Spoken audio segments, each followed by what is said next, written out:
At the end of the day, we're all just biochemical reactions. It doesn't make us any less real. Hello and welcome to Liam's Lyceum. I'm your host Liam, aka Hemvar, and today I'll be doing a spoiler-free review of Joel Shepard's Killswitch.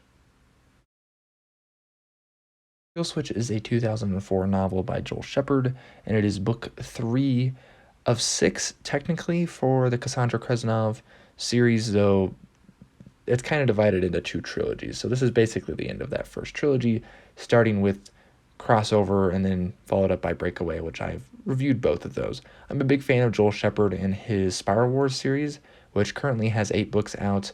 The 9th one might actually be out by the time this review comes out. It's coming out soon. And those are more space opera, and these are more post-cyberpunk political thrillers, almost on a different planet, right? Because it is still sci-fi. This is a year or two after the first 2 books. Sandy is now second in command of the Chilean Defense Force and is the senior security advisor to the president. She has finally gone into her role of leadership that she was built for, even more than she had as captain in Dark Star for the League before going AWOL. And defecting to the Federation after the war. It was nice to see her position changed, since her status was under consideration in Breakaway. The picture gets larger in this novel, and it kind of is getting there in the second novel as well. There's always hints of it, of course. That I think one thing Shepard always does really well is the politics. Captain Reichardt, who played a minor role at the end of book 2, gets some point of view page time in this one. He is a Texan and in charge of the 3rd Fleet, which is in a standoff of sorts with the 5th Fleet that is loyal to keeping Earth in the FIA in power. This really feels like a precursor to the politics that show up in the Spiral Wars. And honestly, it's just like hard not to just describe Shepard's portrayal of politics as doing what must be done. It can definitely be a little bit of an overreach, I feel like, definitely on the government here, but it also just comes off as very badass. I don't know if it would sell so well these days, but still, I think it works really well as far as the story works. But this is about humanity, right? It's generally told through these government people, but and the FIA says that the more liberal feds are too much like the League and their post-humanism ideas, basically. Along with this is Ryan Chu, an old team member of Sandy's from Dark Star and still technically working for the League.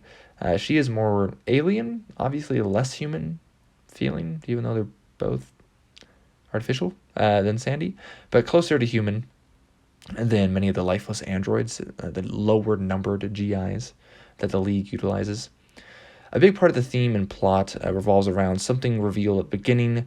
There is a kill switch in Sandy, and she is the target of assassination by some unknown person or faction. And this kill switch is kind of emasculating and a plot hindrance to her. Will Sandy come out of this handicap, or will she die trying? I really enjoyed Captain Reichardt's perspective. His ship, the Mekong and 3rd Fleet, don't quite get along with the 5th Fleet. Both are in orbit, but the latter are Earth loyalists first, Federation's second in this schism. This less political protests and terrorist attacks make the scope larger, like I said before. There's even some high-tech covert stuff rather than the military run and gun of the previous books, though still plenty of that too. And I was thinking of post-cyberpunk while reading this. Well, not as grimy, and it tends to be more hopeful than the predecessor of cyberpunk. It gets some of the aesthetic right and also has the content being political. And from a stance I'm not really that familiar with when I'm reading cyberpunk, when I'm reading sci-fi politics, right? It tends to lean one way, or it tends to lean in the very opposite direction. And this author is Australian and knows his politics well, especially international politics. So it meets somewhere in the middle that I find very interesting and well-informed.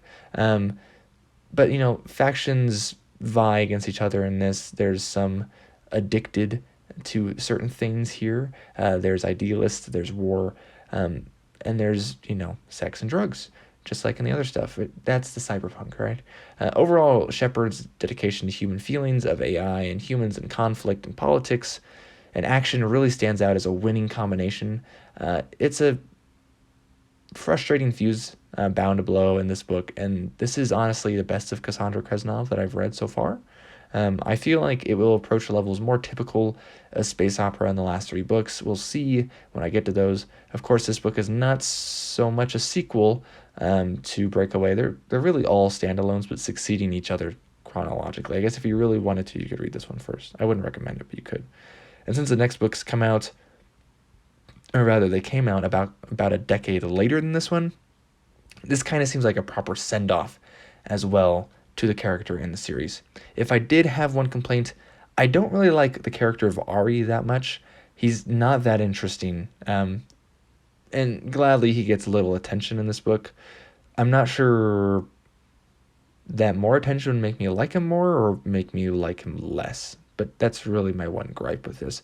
Also, I feel like Shepard is still working on pacing in these earlier novels. These are his first novels he published. And I feel like he's much better with his pacing now in Spiral Wars, though he's not perfect still. So anyways, this is Liam from Liam's Lyceum. I'll catch you next time.